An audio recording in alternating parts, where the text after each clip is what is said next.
فیصل چودھری صاحب بھی بانی پی ٹی آئی سے ملے ہیں، عمران خان صاحب سے انفیکٹ ملاقات ہوئی ہے، اور عمران خان صاحب کی انسٹرکشنز پہ ظاہر ہے کچھ مطالبات بھی جو ہیں وہ پیش کیے جانے ہیں، 2 جنوری کا وقت دیا گیا تھا۔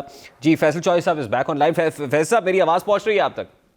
جی بالکل آ رہی ہے سر خواجہ آصف صاحب کا اسٹیٹمنٹ جو ہے میں نے سنوا دیا، اور وہ یہی تاثر دے رہے ہیں کیونکہ اسٹیبلشمنٹ سے بات نہیں ہو رہی، ہمارے ذریعے سے پیغام رسانی بھی چاہتے ہیں، ہم سے فیس سیونگ چاہ رہے ہیں۔ بانی پی ٹی آئی یا عمران خان صاحب یا P T I face saving مانگ رہی ہے؟ نہیں، فیس سیونگ کس بات کی؟ اگر آپ یہ سمجھتے ہیں کہ 515 دن جو ہے جیل میں گزارنے کے بعد آپ فیس سیونگ دیں گے تو خواجہ صاحب تو کیونکہ میرے خیال میں ان کی عمر کچھ اس طرح سے ہو گئی ہے کہ وہ سٹھا گئے ہیں، اور وہ ایسی باتیں کرتے ہیں جو سنجیدہ نہیں ہوتی اور ان کا کوئی بنیاد میں نہیں ہوتی۔ پاکستان کو ضرورت ہے اس وقت ایک سیاسی استحکام کی، معاشی استحکام کی اور دہشت گردی سے نجات کی۔ جس طرح سے اس حکومت نے محنت کر کے تمام چیزوں کو تہوالہ کر دیا ہے، نہ ملک میں سیاسی استحکام ہے، نہ معاشی استحکام ہے، نہ دہشت گردی سے نبرد آزما ہوا جا رہا ہے، نہ کسی اور مسئلے کے اوپر جو ہے آپ دیکھیں کہ 2013 کے لیول پہ دوبارہ دہشت گردی چلی گئی ہے، بلوچستان میں معاملات جو ہیں وہ بھی آؤٹ آف کنٹرول ہیں۔ تو ایک آپ یہ کیا کرنا چاہ رہے ہیں، یہ تو مجھے سمجھ میں نہیں آ رہی کہ یہ سارے معاملات کے اوپر کرنا کیا چاہتے ہیں۔ یہ حکومت جو ہے اس قدر کنفیوز ہے کہ ان کو بالکل اپنے معاملات کا اندازہ نہیں ہے کہ یہ پاکستان کو کس نہج پہ لے کے آ گئے، اور پاکستان کو کا نقصان انہوں نے بہت زیادہ کر دیا ہے جب سے یہ نو کانفیڈنس کا موو آیا ہے۔ پاکستان جیسے ملک کو 42 ارب ڈالر کا نقصان پہنچا، اور یہ انڈیپینڈنٹ فگرز ہیں۔ سعید احمد صاحب کا ڈان میں فیصل صاحب عمران خان صاحب کو بنی گالہ میں ہاؤس اریسٹ کرنے کا جو آپشن ہے وہ کہاں سے، یا یہ آفر کہاں سے سامنے آ رہی ہے؟ کون کہہ رہا ہے آپ کو کہ آپ کو بنی گالہ میں ہاؤس اریسٹ کر دیتا ہے؟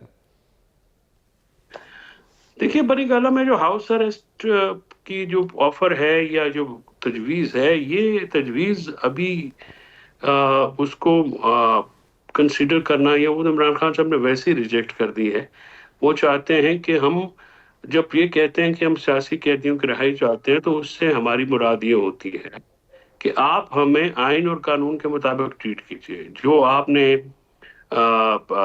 انویسٹیگیٹنگ ایجنسیز کے اوپر، پولیس کے اوپر اور عدالت جو لوئر کورٹس ہیں ان کے اوپر جو دباؤ ڈالا ہوا ہے وہ دباؤ ہٹائیے، ہمیں آئین اور قانون کے مطابق ٹریٹمنٹ ملے تو پھر ہمارے لیے کوئی بھی کیس مشکل نہیں ہے۔ جو سیاسی پرسیکیوشن ہو رہی ہے ہم اس کا خاتمہ چاہتے ہیں، اور ہم چاہتے ہیں کہ ہمیں جو ہمارے آئینی اور شہری حقوق ہیں وہ حاصل کیے جائیں، اور ہمیں جی میں فیصل صاحب اس طرف آتا ہوں، ظاہر ہے آپ کی ملاقات ہوئی ہے آج براہ راست عمران خان صاحب سے، وہ کیا کہہ رہے ہیں میں اس طرف آتا ہوں، لیکن میں یہ کہہ رہا ہوں کہ جو تجویز ہے، بقول آپ کی تجویز ہے ہاؤس اریسٹ کرنے کی، یہ تجویز کون دے رہا ہے؟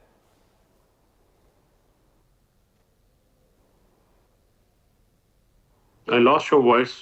Sorry, I can't hear you. میں یہ کہہ رہا ہوں کہ یہ جو تجویز ہے ہاؤس اریسٹ کرنے کی تجویز، آپ نے کہا یہ تجویز آ رہی ہے سامنے، اس پہ بھی کنسیڈریشن نہیں ہے، لیکن یہ تجویز آئی کہاں سے ہے؟ دیکھیے، جتنا آپ کو بتانا ضروری ہے میں نے بتا دیا ہے، بہت ساری باتیں نہیں بتائی جاتی۔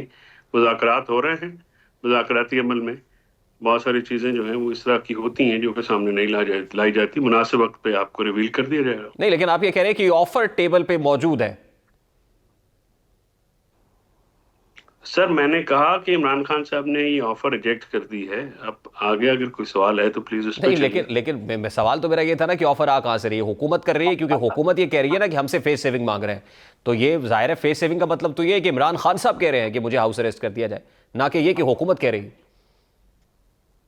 اور یہ آصف صاحب مذاکراتی کمیٹی کا حصہ نہیں ہے، اور ان کو بہت ساری چیزیں جو ہیں وہ شاید علم بھی نہیں ہے۔ تو فیصل چودھری صاحب، اب مذاکراتی کمیٹی میں تو یہ طے ہوا تھا مذاکرات میں کہ 2 تاریخ کو آپ چارٹر آف ڈیمانڈ پیش کریں گے، ظاہر ہے 2 تاریخ میں بھی اب کچھ ہی وقت باقی رہ گیا ہے، تو جو چارٹر آف ڈیمانڈ ہے وہ ظاہر ہے عمران خان صاحب جو کہیں گے وہی ہوگا جو آگے پاس آن ہوگا، تو کیا یہ اٹل ہے ہمارے 2 بات؟ مطالبات ہیں، چارٹر آف ڈیمانڈ ہمارا لمبا چوڑا نہیں ہے، ہم نے 2 مطالبات پیش کیے ہیں، وہی ہمارا چارٹر آف ڈیمانڈ ہوگا۔ باقی مذاکراتی کمیٹی پرسوں ملے گی اور اس کے اوپر جو ڈیلیبریشنز ہوں گی پھر عمران خان صاحب کو بھی بریف کیا جائے گا اس کے اوپر۔ دیکھیں 2 مطالبات میں سے پہلا مطالبہ تو یہ ہے کہ انڈر ٹرائل قیدیوں کو رہا کیا جائے۔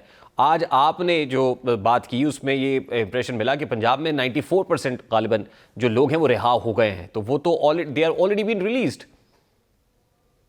نہیں وہ امپریشن آپ نے کیونکہ گیدر کیا ہے، وہ بریفنگ ہے جو 24 نومبر کے بعد جو قیدی ہیں ان کے اوپر، ٹھیک، تو جو آپ 9 مئی کے لوگ ہیں تو وہ علیحدہ۔ آپ نے وہ فہرست بنا لی ہے جس میں جو انڈر ٹرائل قیدی اس وقت جن کی ریلیز آپ ڈیمانڈ کر رہے ہیں؟